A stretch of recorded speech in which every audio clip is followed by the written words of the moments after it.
Guys, welcome to another new video and good afternoon. आज मैं आपके लिए लेके आया what are the sources of Hindu law. आज हम लोग यही पढ़ने वाले हैं, सोर्सेस ऑफ हिंदू लॉ क्या हो गया। लास्ट वीडियो में आप लोग को स्त्रीधन पढ़ाया गया है, फैमिली कोड पढ़ाया गया है। इस वीडियो में हम लोग सोर्सेस पढ़ेंगे। तो क्या है sources of Hindu law? Sources of Hindu law में दो आता है, दो सोर्सेस हैं, एक तो एंशिएंट सोर्स है, एक तो मॉडर्न सोर्स है।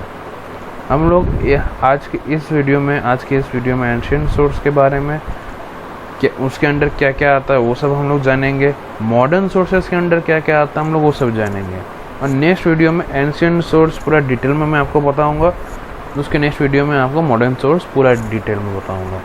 चलिए स्टार्ट करते हैं अब।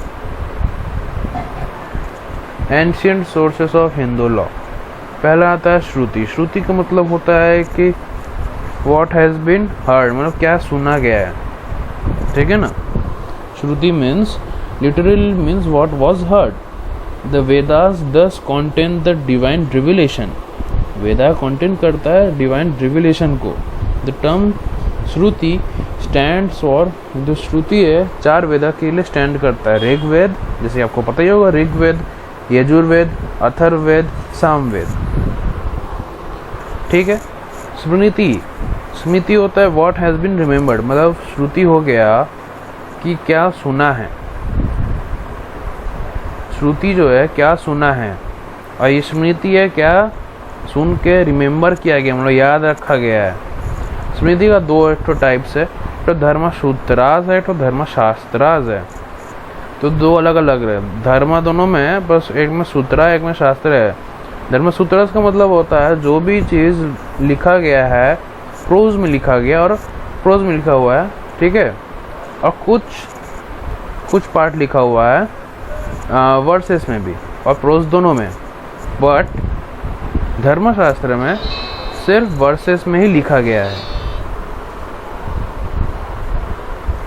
ठीक है। फिर आता है कमेंटरीज एंड डाइजेस्ट। कमेंटरीज डाइजेस्ट में जितना रूल ऑफ लॉ होता है, रेगुलेशंस होता है, वो सब फॉलो करने का जितना भी होता है वो सब आता है कमेंटरीज एंड डाइजेस्ट में, ठीक है। The commentaries and digest cover a period of about 1000 years from 700 BC to 700 AD.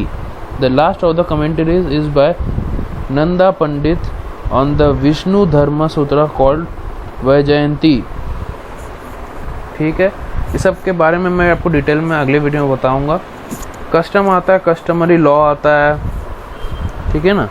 और एक कमेंटरीज के अंदर हम लोग मनुस्मृति के बारे में भी पढ़ेंगे, और यज्ञवल्क्य क्या स्मृति है वो भी है, एक ठो है, वो ज़्यादा इम्पोर्टेंट नहीं, पर मनुस्मृति ज़्यादा इम्पोर्टेंट है। कस्टम जो है हम लोग अब थोड़ा उसके बारे में जान लें।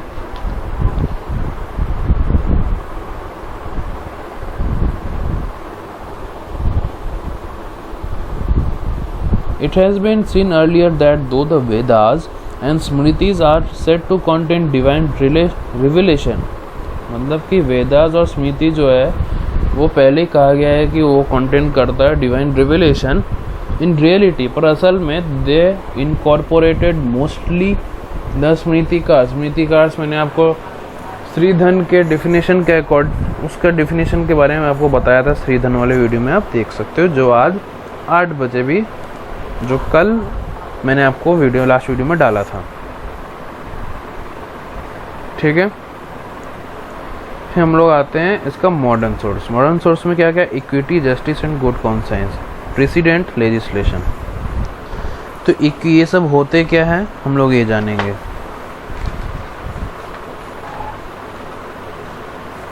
ठीक है। तो justice, equity and good conscience. Occasionally it might happen that a dispute comes before a court. Occasionally ये हो सकता है कि जो dispute आया कोर्ट के पास, which cannot be settled by the application of any existing rule, जो सेटल नहीं किया जा सकता है, जो भी एग्जिस्टिंग रूल है उसके अकॉर्डिंग, ठीक है, उसके एप्लीकेशन के through, in any of the sources available, कोई भी सोर्सेस अवेलेबल के थ्रू, ठीक है। Such a situation may be rare, वो वैसा सिचुएशन रेयर हो सकता है कि रूल दिया हुआ है पर उस रूल के एप्लीकेशन पे डिस्प्यूट सेटल नहीं हो सकता, वो रेयर है। But it is possible because not every kind of fact situation which arises can have a corresponding law governing it. ऐसा तो हो नहीं सकता कि जो भी डिस्प्यूट है उससे रिलेटेड जो भी लॉ है वो गवर्न कर रहा है, मतलब ऐसा कोई लॉ है भी कि नहीं, अगर है तो एप्लीकेबल होना भी चाहिए, अगर नहीं है प्रॉब्लम है ना। फिर आता है the courts can not refuse to settle the dispute in the absence of law.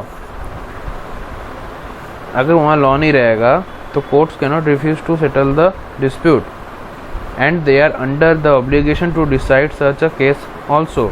और उसके बाद कोर्ट के पास ड्यूटी भी रहता है कि उस सब केसेस को डिसाइड करना। फॉर डिटरमाइनिंग सच केसेस को डिटरमाइन करने के लिए court rely upon the basic values. वैसा केसेस को डील करने के लिए कोर्ट रिलाई करता है बेसिक वैल्यूज़ नॉर्म्स पे and standards of the fair play and property. ये टर्मिनोलॉजी जो है this is known as principle of justice, equity and good conscience. They may also be termed as natural law. इसको natural law भी बोला जा सकता है। फिर हम लोग आते हैं प्रेसिडेंट। प्रेसिडेंट का ये भी मतलब रहता है कि जितना भी जजमेंट्स है सुप्रीम कोर्ट के थ्रू लिखा हुआ उसका मतलब प्रेसिडेंट भी आता है। After the establishment of British rule the hierarchy of courts was established. After the establishment of British rule के आने के बाद कोर्ट्स का हियरarchy भी एस्टेब्लिश हो गया। The doctrine of president based on the principle of treating like cases alike was established. Today आज के दिन में the decisions of Privi council, आज के दिन में प्रीवी काउंसिल का जो भी डिसीजन रहता है वो लोअर कोर्ट्स पे बाइंड कर देता है इंडिया में, except where they have been except in case where the lower courts have been modified by the supreme court whose decisions are binding on all the courts except for itself। Supreme court को छोड़ के बाकी सारा court को छोड़ के लेके, ठीक है। तो अब लेजिस्लेशन में आते हैं। Legislations are acts of parliament which have been playing a profound role in the formation of Hindu law.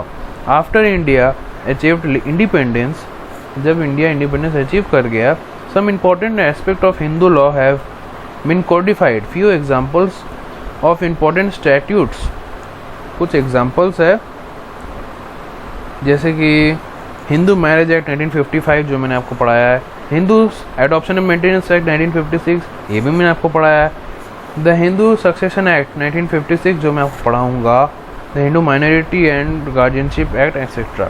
ये सारा एक्ट लेजिस्लेशन में ये इम्पोर्टेंट स्टैट्यूट के तौर पे आया है, ठीक है। आज के लिए मैं आप लोग के लिए इतना ही रखता हूँ। आप मेरे साथ बने रहिए ताकि आपको एंशिएंट सोर्सेज और डिटेल में आपको मिलेगा, मॉडर्न सोर्सेज डिटेल में मिलेगा। और please like, share and subscribe for more such videos. If you have any doubt please do comment ज़रूर कर दीजिएगा अगर आपको कोई डाउट आ रहा है। और घर में रहना, कोरोना चल रहा है तो अभी घर से बाहर निकलना सही नहीं होगा। Stay safe and stay at home. Thank you.